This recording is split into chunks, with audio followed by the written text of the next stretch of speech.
Welcome to the One Life Maps podcast. Here's your host and co-author of Listen to My Life, Maps for Recognizing and Responding to God in My Story, Sharon Swing. Greetings, everyone. This is Sharon Swing. We are so glad you chose to join us today. It's another episode to talk about recognizing and responding to God in our story. And today, our guest is Jon Peacock. Not only do I consider Jon a friend, but he is my pastor. And we asked him about 2 years ago if he'd be our pastor. That was an interesting conversation. And he is the pastor of Mission Church in Bloomingdale, Illinois, a growing church and doing church a little differently these days, helping people to recognize that they are on mission wherever they go. So greetings, Jon. Thank you so much for your time. You're so welcome. It's an honor to be on the podcast with you. Well, thanks. And Jon is also great friends with Sybil Towner and Dick Towner. And I hear you just got back from a visit. I did. And so if there is anything with that said that sounds profound or with any kind of depth, just go ahead and connect that to my time at the Springs this weekend. So I'm coming to you today just feeling very replenished. So grateful for Dick and Sybil Towner, the role that they have played and continue to play in my life. So yeah, we had a great time together. Yeah, it is. It's amazing. We just got off of a facilitator equipping call where we're talking about the reviewing my days map, and she had mentioned the fact that there were 2 young girls around their table and they were asking some good questions. So how was that for you? It was awesome to really have space to put the cell phone away, to be with people that are that know us and love us, to see my daughters just run around and have an incredible time. It was such a good time. And I think just to pay attention to different things that we're feeling, different thoughts we're thinking is always really important. And it just seems like when I can geographically get away, how clear I get mentally, and I'm able to pay attention to a lot of different things. So yeah, it was a great time. Yeah, and a 5-hour combined with a 5-hour drive. And I hear you picked something up that was of value. I sure did. Dick Towner handed down to me his prized canoe. So, man, it was a pretty emotional transaction. He gave it to me, but shook my hand. There was definitely a look in his eye of both joy and a little bit of lament. But yeah, I strapped that thing down and we drove through the storm. So it took us a little longer than usual because I thought that thing was going to blow off. It was a little dicey on the drive home, but we made it. Oh man. Well, Yeah. He couldn't have handed it down to anyone better than you. And I know that was such a treasured possession and a passing of the baton of sorts. That's right. Yeah. So just say a few words about what Dick had introduced you to. Yeah, it was back in 2009 in the fall. My wife Kelly and I at the time had been married for a couple of years, and we were having a conversation with Dick and Sybil Towner, and they said, "Hey, what if you guys moved in with us?" And we thought about it, prayed about it, and decided there's no better form, or at least probably no better dynamic form of discipleship than like living with one another kind of discipleship. It's easy to act a certain way for an hour on Sunday. It's a total different thing when you live with people and you get to see their normal everyday life 7 days a week. And that's what we wanted. We wanted to see their normal everyday life 7 days a week, and we did. So we moved in with them. We lived with them for about a year. And in that process, Dick Towner started to talk to me about an annual pilgrimage he takes to a place called Quetico Provincial Park. It's in southern Ontario, just over the border. It's 1 million square miles of wilderness adventure, all you can handle and then some. And so that was in 2010. That was the inaugural trip. He taught me how to do the trip, how to guide the trip, and I've been going ever since. I've taken a lot of different guys up there with me. It is a really, really important annual trip for me for a lot of reasons. And now I'm going to get to canoe those sacred waters in none other than Dick Towner's canoe. So it's a Pretty cool thing. It's legendary, actually, isn't it? It is. Yeah, Tom and John. So my husband, Tom Swing, and Joe and Kelly's husband, John, got to go with Dick last year, Yes. which he thinks Yes. might have been his last trip. Yeah, that's what he told me. I think that is his final one. So we honor and Mm-hmm. treasure Dick Yep. Towner and how many people he's introduced, because Yeah. we and being on the receiving end of having a husband return from a trip like that, you get the best version of him back. Yeah, that's right. It's Yeah. so true. I'll willingly send him away when I get that back. So, in any case, John, one of the things I want to talk to you about and ask you about is your image of God growing up. What kind of characteristics did God have in your mind? You know, I viewed God as a fun God, a loving God, a compassionate God. You know, certainly our image of God is formed by our parents and especially by our fathers. And so a huge advantage in my life. Sharon is the man that raised me, my father, Walt Peacock, Dr. Walt Peacock Brother Walt, is there's a lot of brother. That's right. Brother Walt. He's a very loving man and loved me really well, gave me space to be a boy and to scrape my knees and to climb trees and get lost in the woods. And so that's a lot of my view of God growing up. Yeah, fun, compassionate, loving. And I would probably say, I don't think my dad would mind me saying this too, is also a God that expects a lot out of me. Yeah. And so has your picture of God changed over time? It's such a good question. Yeah, for sure. I would say maybe expanded. Some of those are still the case today. I view God even more as fun. The more that I've journeyed through my Enneagram type as a 7-wing 8, you know, and oh my gosh. uh-huh. So that probably explains to you a lot of things about your pastor. I love the Enneagram. We could talk about that if you'd like. But yeah, I view God even more. And now as a father, I view God even more as a God of unlimited joy. And so maybe I've just defined fun with a little more stability to it, a little more depth to it as joy. Definitely compassionate. But I think I'd probably add in some new ways of viewing God as a God of justice, a God that has a global heart. You know, just some experiences as a college student and 20-something of traveling different places in the world certainly affected my view of God in a real healthy way. I think broadened it. That's beautiful.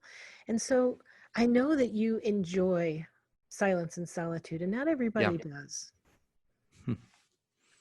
Yep. So what was your approach to the thought of silence and solitude as a regular life?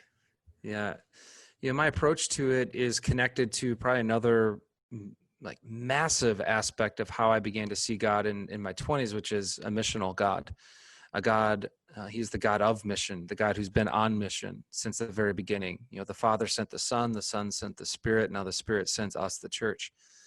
And so mission isn't just like something that like, you know, the church does. No, we were made in the image of this missional God. Therefore we join him on his mission. And so that view of God really in my 20s, and then, you know, we started a church called Mission Church because it's that big of a theme of how I see God at work in the world and at work since the beginning.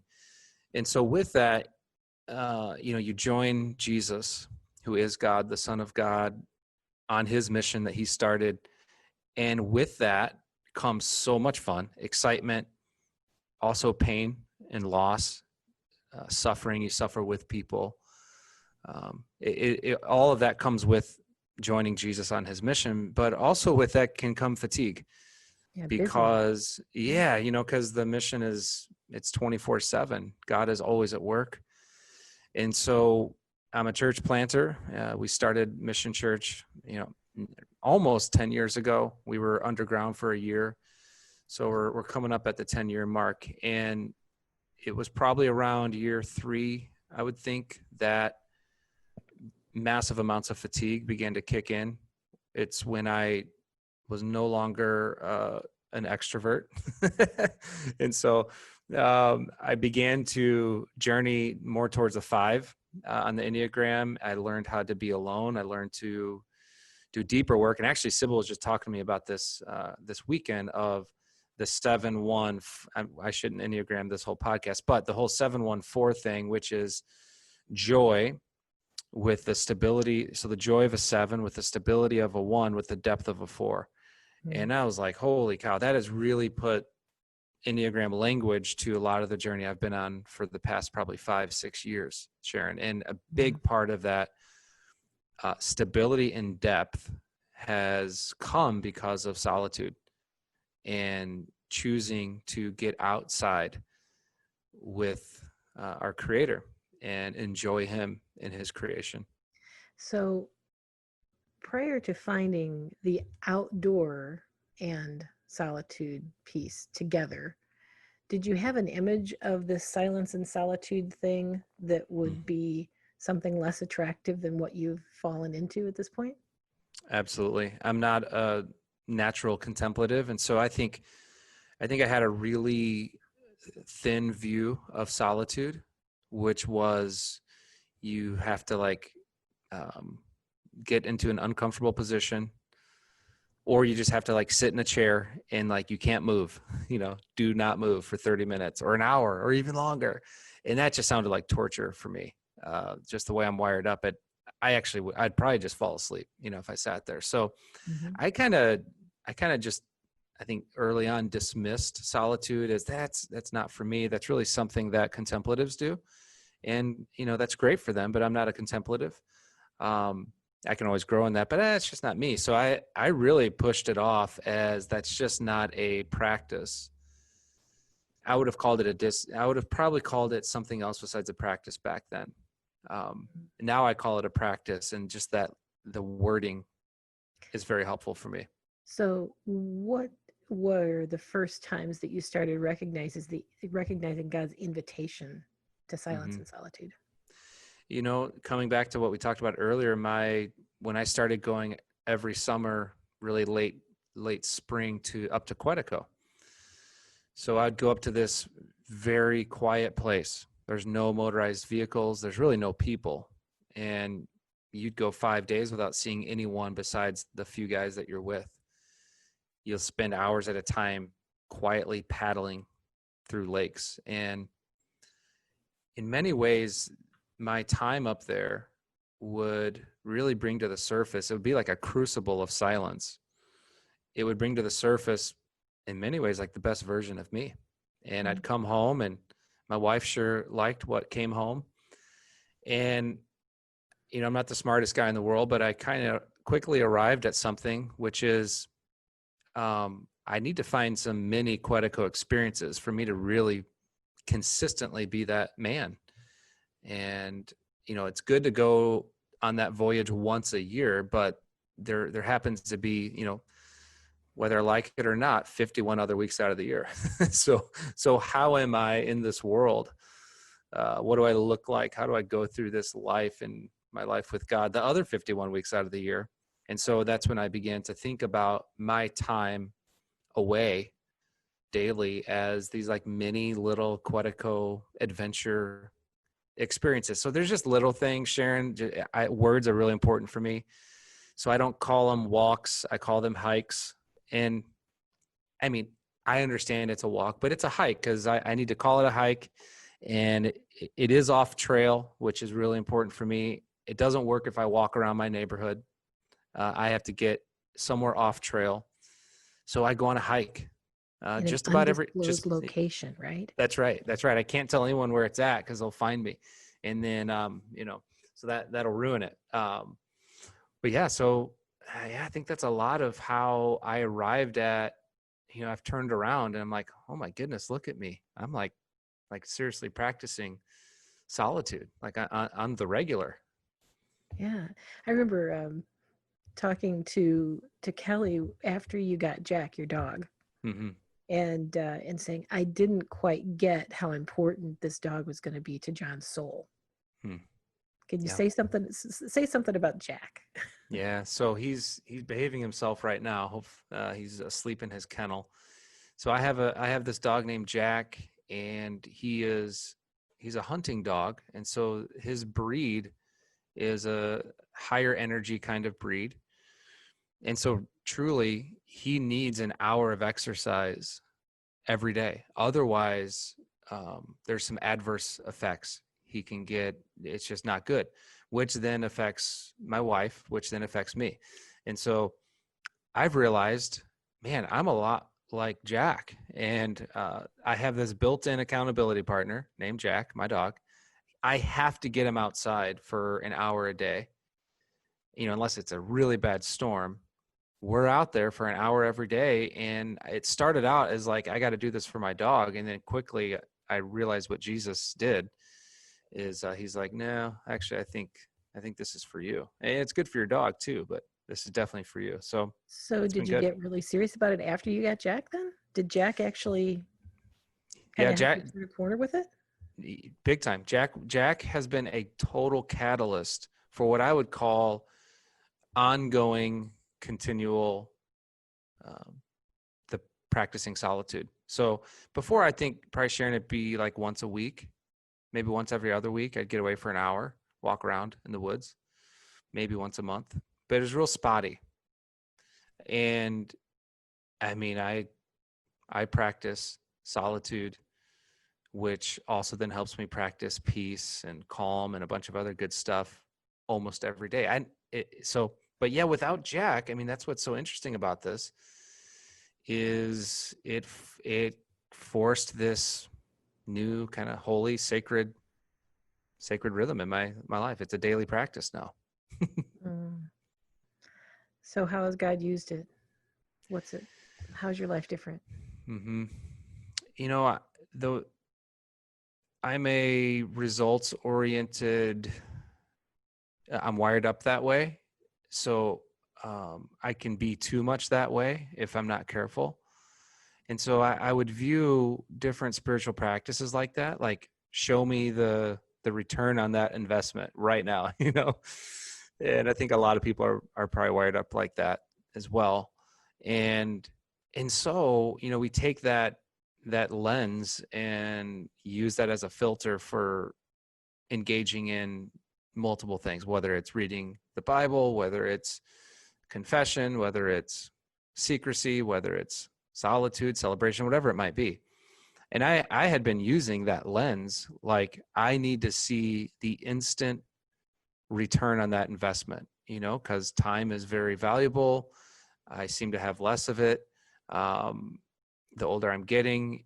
So it was just a really unhelpful lens. And so that word practice has really kind of affected it. And so I'm practicing solitude. I'm not accomplishing it. I'm practicing it, because if I'm accomplishing solitude, then I need to almost measurably see that, okay, that was a good solitude session. You know what I'm saying? And it really affected how I engaged in it versus practicing. It's more of a long game approach. There's some walks where I really hear from God. Like there'll just be something I'll see a bird, and God will just show me hey, does that bird look overwhelmed? And he'll just remind me of a passage, I'll see a sunset. There'll be so many different things. So there's some times where it's whoa, instant impact. But there's a lot of times where it won't hit me for an hour later or even a day later. And I think what it's done is it's taken the pressure off of it. I subconsciously would put so much pressure on that spiritual practice. And I think a lot of us do that, whether it's, trying to practice silence, and so we go somewhere or do a retreat and we even subconsciously, we just put so much pressure on ourselves. And then it's just like, we tighten up, we tense up. Am I hearing God right? And I think Jesus would, he's at least teaching me that, hey, the pressure's off, just practice being in my presence. You may see the instant impact, you may not. Let's play the long game. Just keep coming on walks with me. And I would say now, over the course of almost 2 years of almost, daily solitude, the body of work, the body of, all of those walks, I feel like I am a better man because of it overall. I feel like I am a better husband and dad and neighbor. I mean, I hope my staff would say I'm a more grounded and stable, joyful leader to serve with. I hope they would say that. You could ask them, so you know who they are. But yeah, so those things have been really helpful for me. So can you tell us one story about how God had maybe used the nature or even Jack, what you've noticed on your walk to speak to your soul? So the place I go, there's it takes about 25 minutes to get to this one spot. And I think when I first started out, that kind of bothered me. I was like, man, how can I get there, the fastest? And, it finally occurred to me, like, here I am again, just microwaving a spiritual practice. And I think over time, just the length of getting to that spot is part of what God is teaching me of, being with God, is let's not be in a hurry. And so I've now found that, man, I'm so thankful for the 25 minutes there and the 25 minutes back. I've needed that amount of time to unwind, to, and I think with that too is this built-in intentionality of, like, the word tells us that, like, if you really seek me, with your whole heart, you'll really find what you're looking for. And so I don't accidentally get there, I guess is what I'm saying. I've never accidentally gotten to that spot. And that's been very true in my life. I've never drifted into the kind of person that I believe Jesus has called me and created me and equipped me through his Spirit to be. It's this great intentional collaborative work with the Spirit of God within me. And so just because it's a 25-minute walk, I'm like, I feel and sense the God wink of, like, him being like, see, That's about how long it takes to gear you down, Jon. Yeah, that's it. Yeah, and Yep. I totally get that, because sometimes if I'm going on a retreat, the drive there and the drive back becomes incredibly important, and it can't be too short. Yes. And that's something I found in another. I went on a 5-day backpacking trip with 4 other women a couple years back. Actually, it was right up at the Superior Trail. Oh, so yeah. Too terribly far from where you go to Quetico. And I was really hoping for some good God experiences along the way. And it was really wet and raining. And, it was an interesting trip in a lot of different ways. So to cut a very long story short, I was really hoping to have one of those God moments in the midst of it where I would just sense that wash of God's love over me. Had those before, and I just wanted to sense that again. And the last day, the trek out, it was, to say it was wet is a total understatement. We're talking about waterproof boots that are filled to the brim, and when you take them off, you pour them out kind of day. Wow.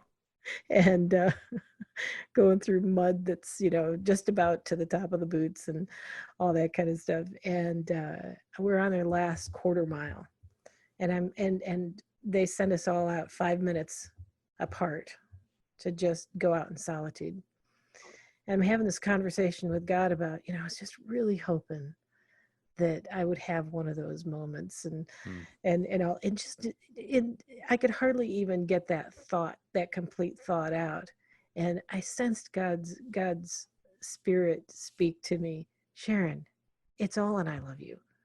Look around you, because I'd been taking pictures the whole time.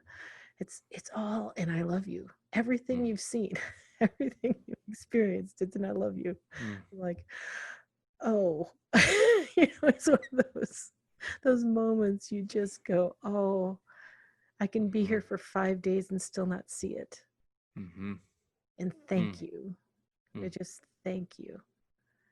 And so now as I look at nature, I just remember this echo of that voice saying, it's all and I love you. Mm. And yeah, that connection with solitude and nature for me is also, because I'm not a sit in a chair person either. Mm. So it doesn't have to look the same for everybody. Sometimes it's when I'm doing my art. Do you know some other people that have different ways that they do this silence and solitude thing? Mm. I guess, yeah, because there's plenty of folks that may sit, they've told me they kind of have their chair and they'll sit in their chair and they'll journal. You mentioning the art piece. Yeah, it's not a one size fits all. I mean, I think there's variety in it, which is to me kind of fun. It's like, hey, get out there and find the form Yeah, that really ministers to your soul the most. yeah. Follow the invitations, right? Yeah, that's right. And Yeah, I think, like we, um, I think it's something I've learned that's important is solitude is if I make it about me, then it terminates on itself. But it's, we don't go into solitude for ourselves. Now, in part we do. I mean, this is what I think. We do that in part we go in because we know we want to connect with the Father. We want to be in step with Jesus. We want to be increasingly filled with the Spirit. But I think we come out of solitude as a way to now bless the world, and I think that's just really important is for anyone listening that may agree with me that we serve a missional God. I'd say one of the most missional things you can do to live on mission for the long term is to practice solitude. And that was modeled the best by the greatest missionary of all time, Jesus Christ. And so that's what we see. We see him getting away with the Father. And then from that place, there's more to give. And so I think but I think when folks make spiritual practices only about themselves, it terminates on itself. And that's really not what it is. In my opinion, it's certainly a way to be connected to the Father, to hear from him, to be loved by him apart from us accomplishing X, Y, and Z. But then from that place, we become the bread along with Jesus that blesses the world. so we're always talking to people about mapping their life story as a spiritual practice and finding those places of where our picture of God may need to change, where our picture of who we are needs to change, and just getting healthy in general. And like what you're saying, it's not about just me getting healthy. It's because of the fact that, well, we know that hurt people, and I sure don't want to be a hurt person that hurts people. And we keep carrying around our wounds in various different ways. And that inflow of what God has for us and the invitations he has for us will have good results in us, but allow us to be a person that has the capacity to love more fully. Yep. To be able to hear the invitations of whatever God has for the adventure of serving others in the midst of all this. So yeah, the whole cycle is just so much more gracious than what I grew up seeing it as being. I saw God more as a taskmaster, a line judge, telling me when I was in and out of bounds was the kind of the background that I grew up in. And so there was some unlearning to do for me in the process of that. But he's just, like you said, more fun. I mean, most people would not pick their top descriptor of who God is as fun. And I get that. I mean, he keeps showing up in this kind of with this wry humor Mm-hmm. that makes me. Yes.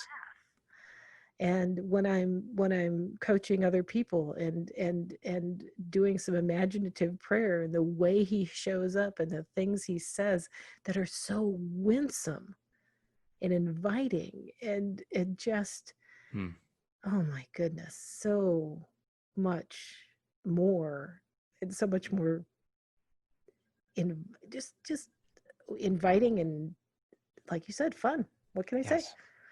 You said it well. Yeah. I mean, yeah, as a high schooler and college student, I was searching for an adventure of a lifetime. Never did I think that could be found in Christ.